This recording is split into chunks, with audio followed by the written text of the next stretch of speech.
All right, welcome back. Why don't dogs do X-rays? Because only cats scan. All right, welcome back to another video. We have got a good one, an important one, a big, I don't know, a big conceptual block here. Stationary points. You got to know if you're in advanced mathematics, you have to know this like it's the back of your hand. Okay, stationary points, or sometimes we call them turning points. Okay. Um, Just a quick little reminder, stationary points happen when we have a horizontal tangent. Example, what I mean by that is when your first derivative or your f dash x or your y dash, when you let that equal 0. Okay.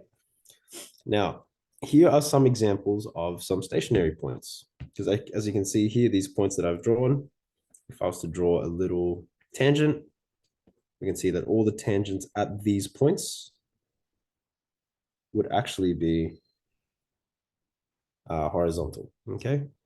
So this is what a stationary point looks like. Now you'll notice the ones on the left are a little bit easier. We call these ones, you know what? Let's talk about this first. So all these different ones here, 1, 2, 3, 4.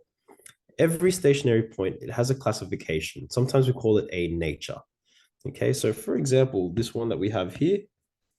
So when I say nature, this one here is what we call a maximum stationary point.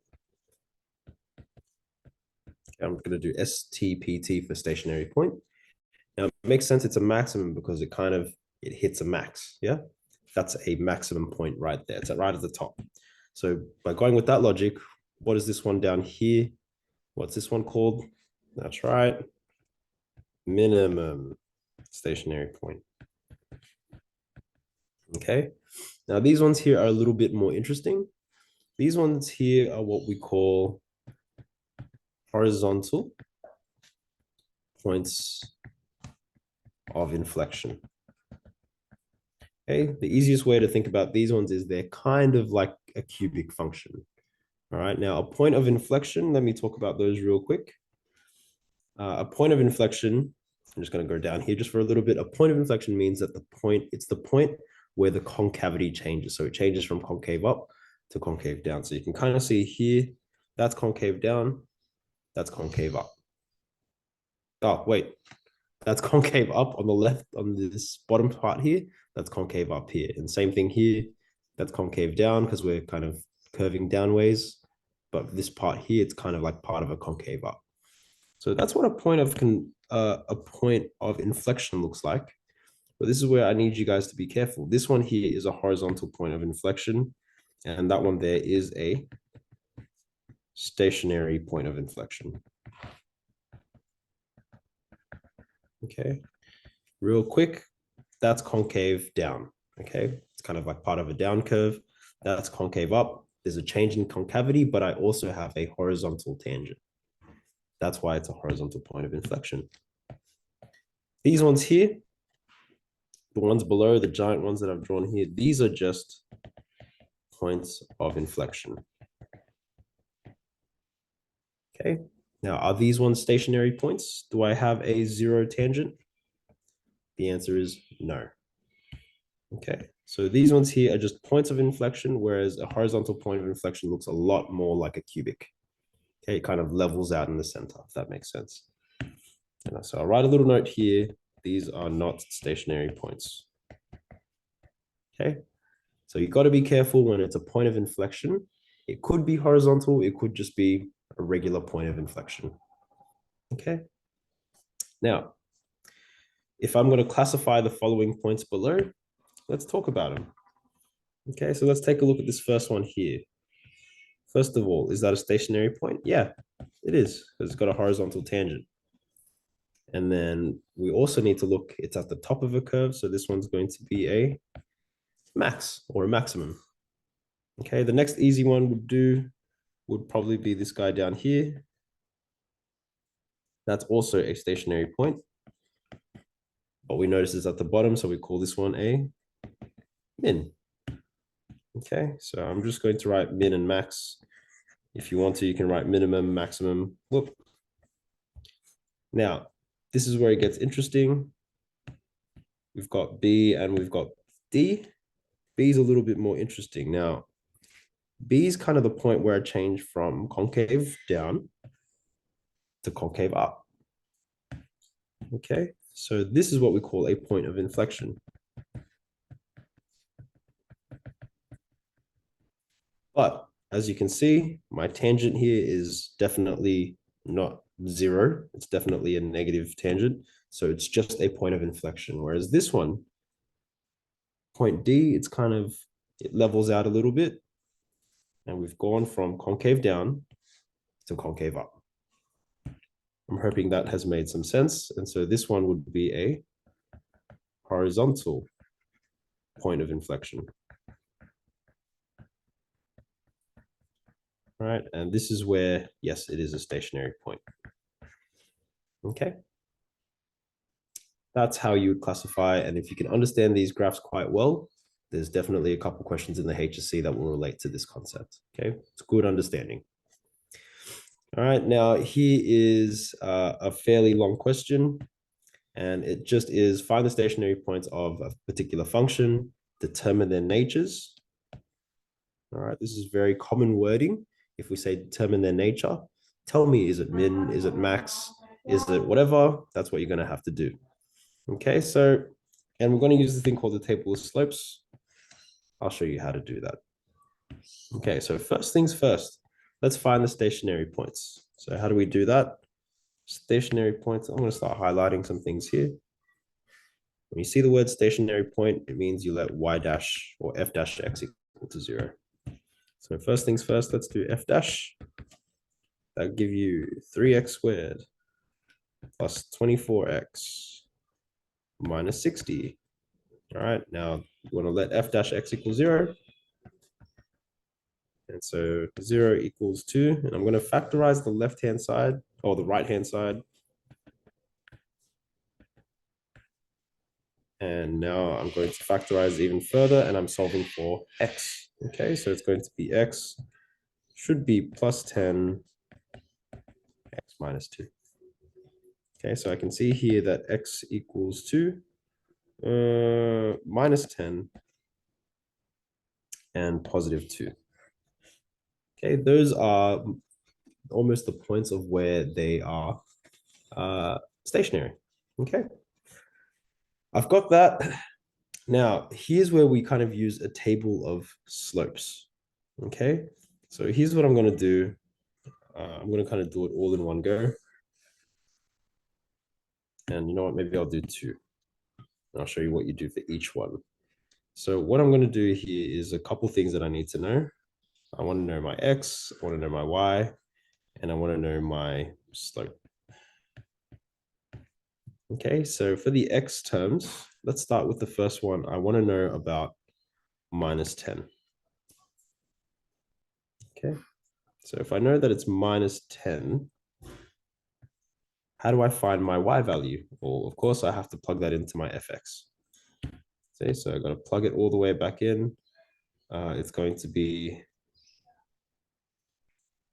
I'll do my working out here, 10 cubed minus 12 times. Oh. Okay, so this is where I got to be careful here.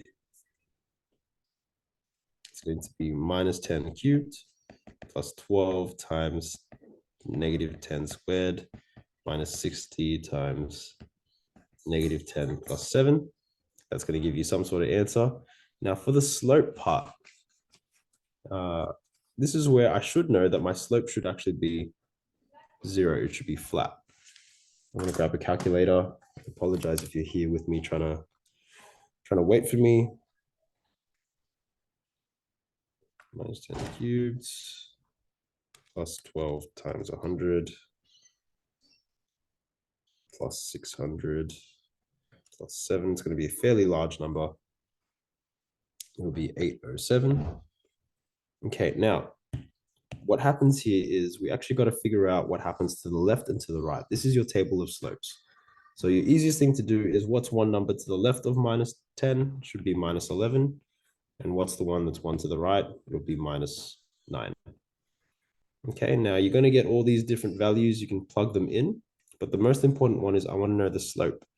And the way that you find the slope is you use your f dash x. Okay, so my f dash of minus 11, let's plug that in. It's going to be 3 times minus 11 squared plus 24 times minus 11.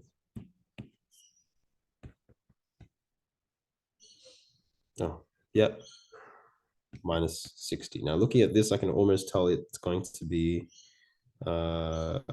negative values. So 3 times minus 11 squared plus 24 times minus 11, and then minus 60. Oh, turns out it's a positive number. It's 39. So it's positive. Okay, so it's positive, which means that my tangent goes up this way. I do the same thing for my minus 9, because now I'm doing it for this side here. And I need to find out what the gradient of the tangent is. So again, now I'll go 3 times minus 9 squared plus 24 times minus 9 minus 60. And if I do that, let's see what we get now.